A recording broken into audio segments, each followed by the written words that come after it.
In the heart of a city renowned for its scientific advancements, Dr. Elaine Mercer sat in her dimly lit office, shrouded in an aura of disquiet.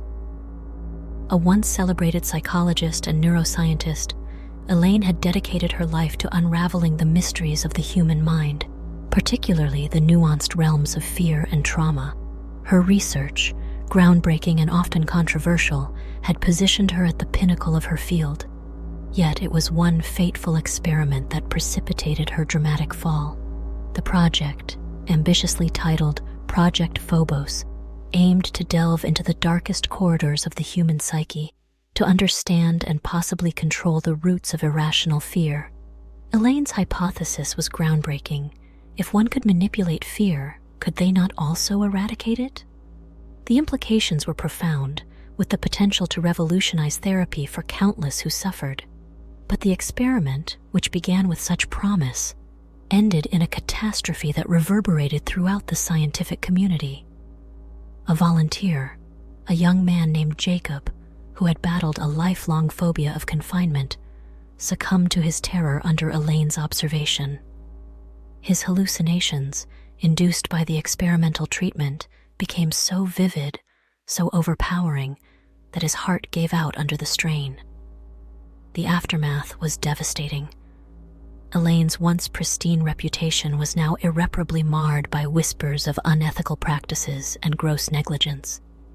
Her colleagues, who had once regarded her with admiration and envy, now looked upon her with a mixture of pity and disdain.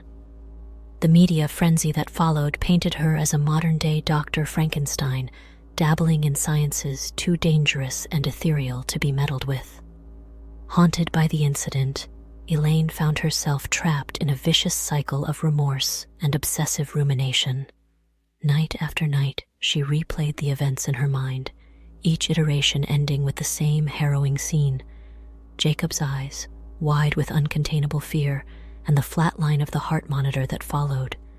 Sleep became elusive, and when it did come, it was fitful and haunted by nightmares that mirrored Jacob's final moments. The most disturbing development, however, was something Elaine struggled to comprehend fully. In the wake of the experiment, she began to sense a shift within herself. It was as though the experiment had unlocked something within her psyche, a darker aspect of her being that she had never known. This new persona, which she came to refer to as the Echo, thrived in the realm of fear, drawing strength from the very terror that had consumed Jacob. The Echo was everything Elaine was not: bold, unapologetic, and deeply attuned to the fears of others. It was as though the experiment had not just awakened this persona, but had also imbued it with a strange power, a sinister ability to tap into and manipulate the fears of those around her. Elaine could feel the Echo's presence lurking beneath the surface, whispering dark thoughts, urging her to embrace this newfound power. As days turned into weeks, Elaine's struggle with the Echo intensified. Her once orderly life began to unravel as she found herself losing hours, sometimes entire nights, to this other self.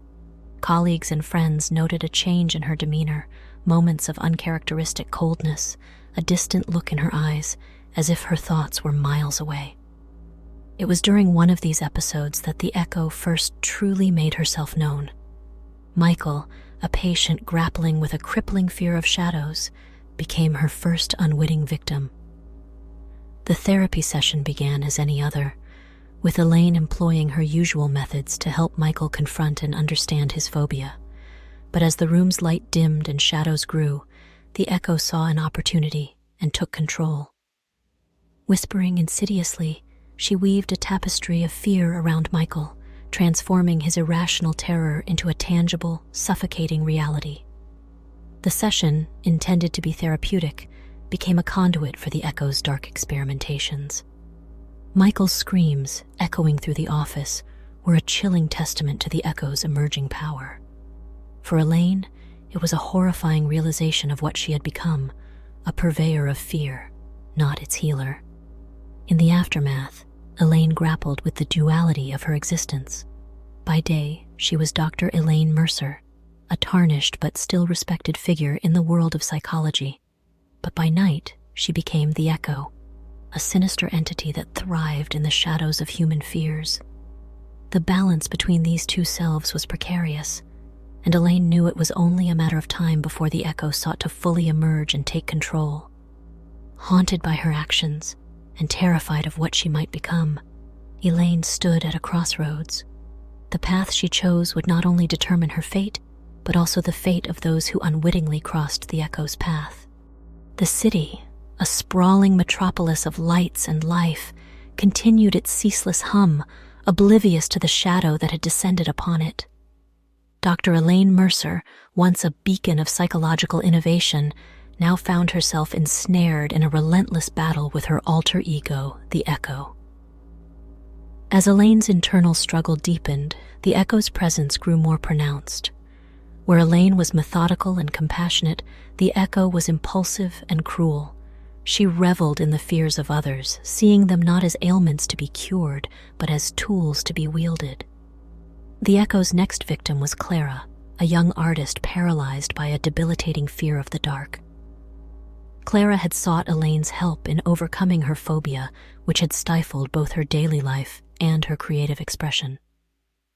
The therapy sessions, initially filled with promise, soon became something far more sinister under the Echo's influence. During one particularly ominous session, as the sun dipped below the horizon, the Echo seized her opportunity. The lights in Elaine's office flickered and waned, cloaking the room in an unnerving twilight. Shadows danced along the walls, twisting and morphing into grotesque shapes. Clara's breath hitched in her throat as her deepest fears were made manifest. The Echo, hidden within the guise of Dr. Mercer, whispered darkly, her words twisting the shadows into ever more terrifying forms. Clara's screams filled the room, a chilling harmony to the Echo's malevolent lullaby. Meanwhile, Elaine's life outside the office began to unravel. Colleagues whispered in hushed tones as she passed, her once respected opinions now met with skepticism. Friends distanced themselves, unnerved by the sporadic changes in her demeanor. The Echo's influence was bleeding into every aspect of Elaine's life, tainting her relationships and reputation. It was during this tumultuous period that Elaine encountered David, a young psychiatrist who had recently joined her practice. David, with his earnest demeanor and keen interest in Elaine's work, offered a glimmer of normalcy in her increasingly chaotic world. However, as they collaborated on cases, David began to notice the inconsistencies in Elaine's behavior. He observed her moments of detachment, her occasional lapses into cold, analytical dispassion. Concerned, he resolved to keep a closer eye on his enigmatic colleague. One fateful night, as Elaine struggled to suppress the Echo's rising influence, she found herself wandering the city's shadowed streets. The Echo, ever seeking new prey, sensed the fear emanating from a young man sitting alone in a dimly lit park. The man, Luke, wrestled with a crippling fear of isolation, a fear the Echo was all too eager to exploit. As Elaine approached, the Echo took control, her presence enveloping Luke in an aura of dread.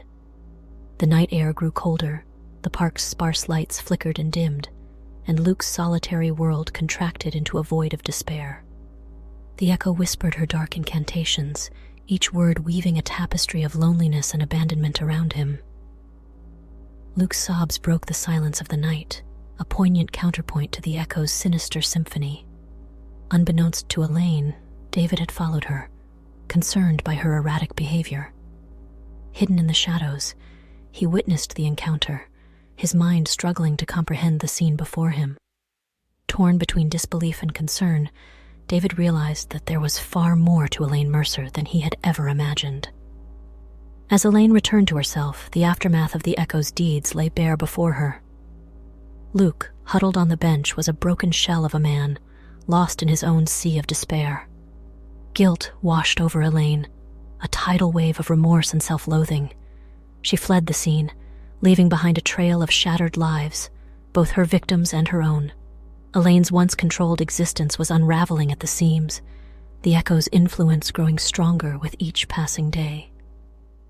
As she grappled with her loss of control, Elaine faced an agonizing truth. She was no longer the master of her own mind.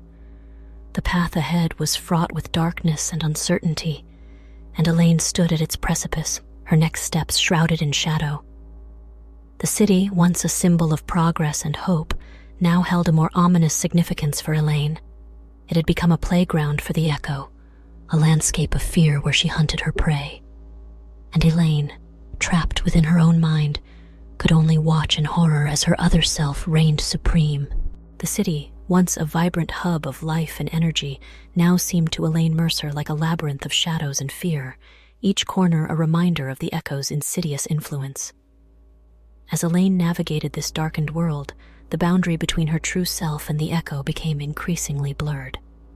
Yet amidst this turmoil, a faint glimmer of hope began to emerge, a possibility of redemption that Elaine clung to like a lifeline.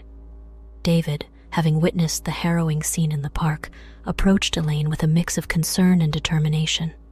He confronted her, not with accusations, but with an offer of help. He had seen the struggle within her, the battle between Elaine Mercer and the Echo. David believed that Elaine, the compassionate and brilliant psychologist he knew, could still be reached. Elaine, initially resistant and fearful of exposing her dark secret, gradually opened up to David. She revealed the genesis of the Echo, the experiment gone awry, and the subsequent fragmentation of her psyche. David listened, not with judgment, but with a deep understanding that provided Elaine a sense of solace she hadn't felt in a long time. In the days that followed, Elaine and David embarked on a journey of healing, a process that was as unconventional as it was challenging. David employed a combination of therapy, neuroscience, and a deep empathy to reach out to the part of Elaine that was still fighting the Echo's dominance. He helped Elaine confront her own fears, not by suppressing them, but by understanding and accepting them. As Elaine faced her inner demons, she began to regain control over her life. The Echo, once a roaring tide of fear and manipulation, started to recede, her influence waning with each passing day. Elaine's transformation was not immediate, nor was it easy, but with each step she reclaimed a piece of herself that the Echo had taken. The breakthrough came one quiet evening, as Elaine sat in her office, the setting sun casting a warm glow through the windows. She realized that the whispers of the Echo, once so loud and commanding, had faded to a mere echo, a distant memory of a past she had overcome. In that moment, Elaine felt a profound sense of peace, a tranquility that stemmed from her newfound acceptance of herself, both the light and the dark. Elaine's return to her practice was marked by a renewed sense of purpose. She used her experiences to empathize with her patients on a deeper level, helping them navigate their fears with a compassion born from her own struggles. Her office, once a place of haunting memories, became a sanctuary of healing and hope. Years passed, and the legend of the Echo dissolved into the annals of the city's history. Elaine Mercer, once feared as a harbinger of terror, was now celebrated as a beacon of resilience and renewal. She had emerged from the darkness not as a villain, but as a survivor, a testament to the enduring strength of the human spirit. The story of the Echo, a tale of fear and redemption, became a whispered legend, a reminder of the duality of the human mind and the power of hope. In the heart of the city, Elaine found not just peace, but joy, a joy that radiated from her like the first light of dawn after a long, dark night. Elaine Mercer, once lost in the shadows of the Echo, now stood in the light, a symbol of triumph over the darkest corners of the mind. She had faced her deepest fears and emerged victorious, a victory not just for herself, but for all those who had once fallen under the Echo's shadow. Epilogue: A New Dawn. In the bustling city, life moved forward with its usual rhythm, but for those who knew her story, Dr. Elaine Mercer was a living testament to the human capacity for change and growth. She had traversed the darkest paths of the psyche and returned with a message of hope.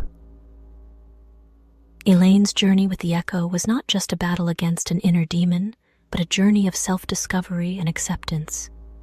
It was a reminder that even in our darkest moments, there is always a path to light, a path to a new dawn. Please like and subscribe for more content.